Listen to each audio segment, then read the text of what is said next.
Düşünceler susmur, özüm izler kenardan.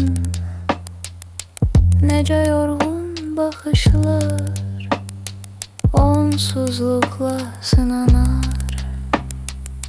Yaxınlaşam gözlere,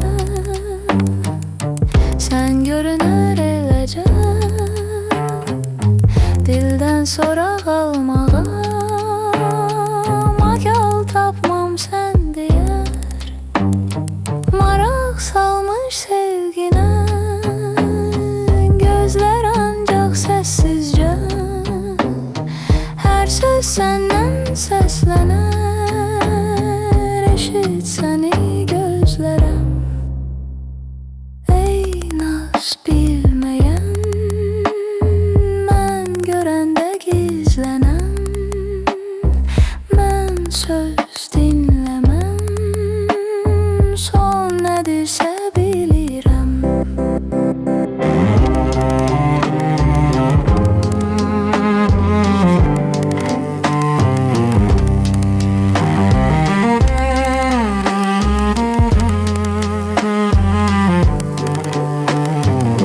Yaxınlaşam gözlərə, sən görünər eləcə. Dildən sonra qalmağa macal tapmam sən deyər. Maraq salmış sevginə gözlər ancaq səssizcə.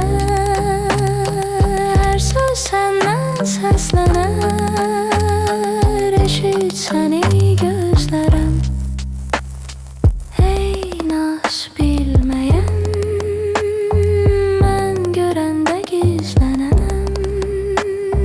Mən söz dinləməm, son nədirsə bilirəm.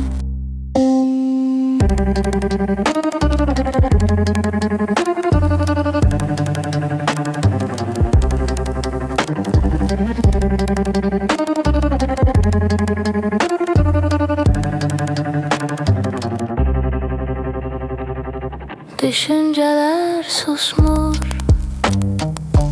özüm izler kenardan. Nece yorgun bakışlar onsuzlukla